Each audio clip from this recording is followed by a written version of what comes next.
What's happening, guys? Dan Reese from Silversmithing Woodcraft, and welcome back to my workshop where you are always more than welcome. It's been a while since I filmed and uploaded anything, and I'm sorry. I've just been mega busy, so if you are ever worried that I've disappeared, then basically just come and follow me at Silversmithing Woodcraft on Instagram, as I'm on there pretty much most days, and you can keep up with my day-to-day activities. But I decided to film this video because I woke up last night after having a nightmare, and that nightmare was that I forgot my girlfriend's birthday. It's the busiest time of year, but I've got just a few days to make her a lovely present, so I thought I'd rack up the silversmithing stuff and get the camera out, because we're going to make her a lovely spinner ring.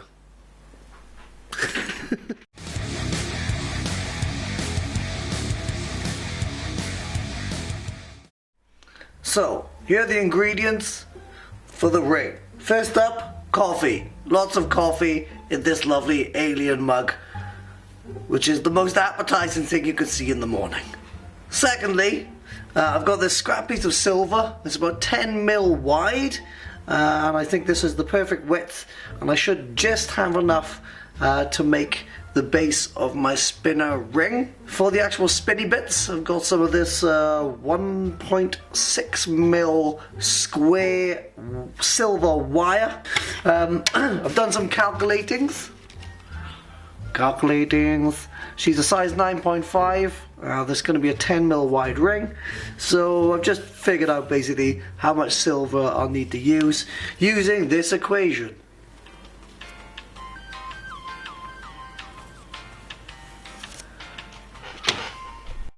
So I'm about to treat you to a lovely sewing montage, and then we'll get this baby ready for some soldering.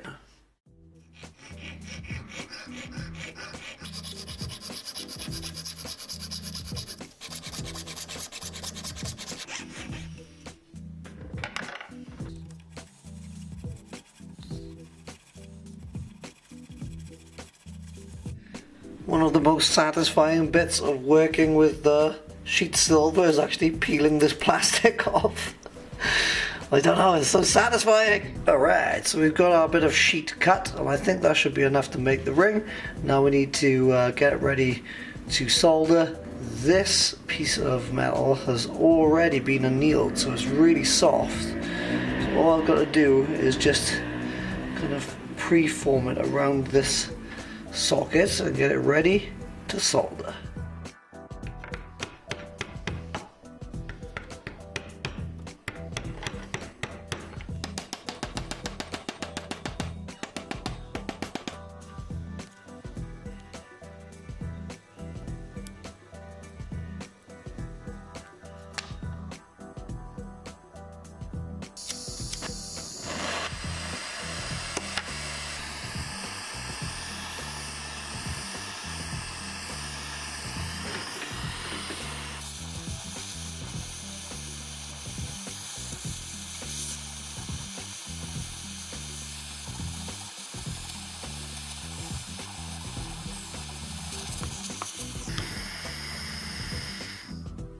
Groovy.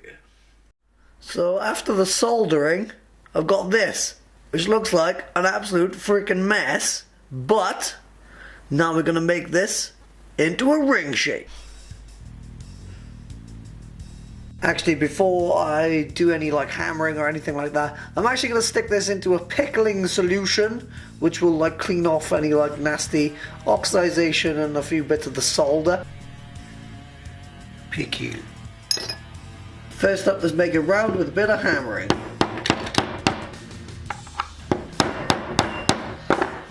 Not looking too ring shaped right now, but now we can fit it onto the mandrel.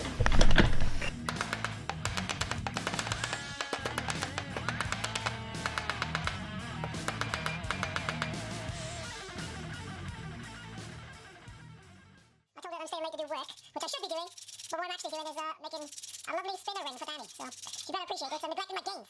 Neglecting my gains with this, Mike. Yeah. Yeah. Yeah. Alright, so here's the ring after a few grits of emery paper. I wanted to kind of hide the seam on the inside so you can't see that, and hide the seam on the outside. But what I'm going to do now is just whip over this with a few polishing compounds. 2 polishing compounds, Tripoli and Rouge, and then we'll do some texturing.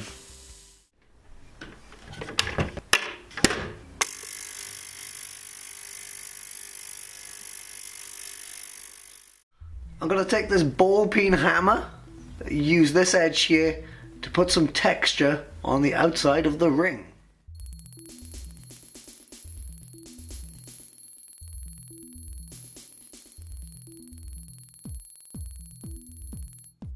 Oh, I love the way that works out. It looks so cool already. Lovely hammered texture.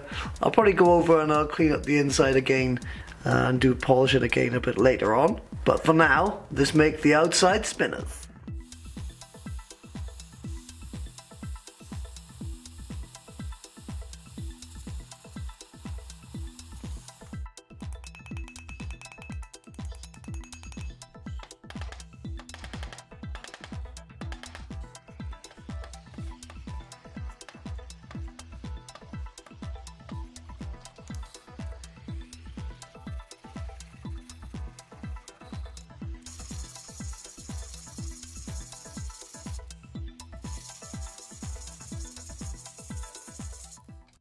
Alright, so those 2 little spinner bits, they've gone into the pickle, and eventually they'll look something a bit like this. So it's just a really thin, hammered version of the ring that you've seen before. So now we're going to try and flare out the edges of the ring. I've annealed this, that's why it looks all dirty and weird.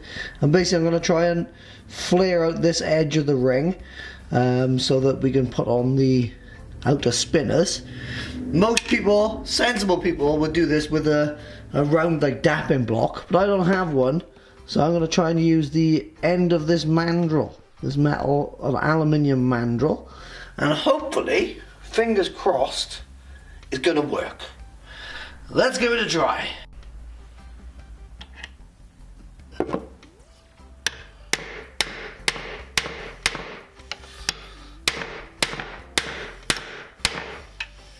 Yeah, looks pretty flared out to me. Probably a good idea for me to polish this outside before I do the other flare.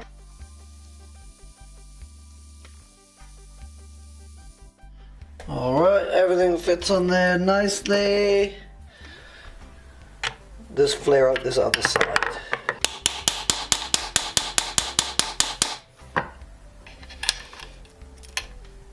Nice.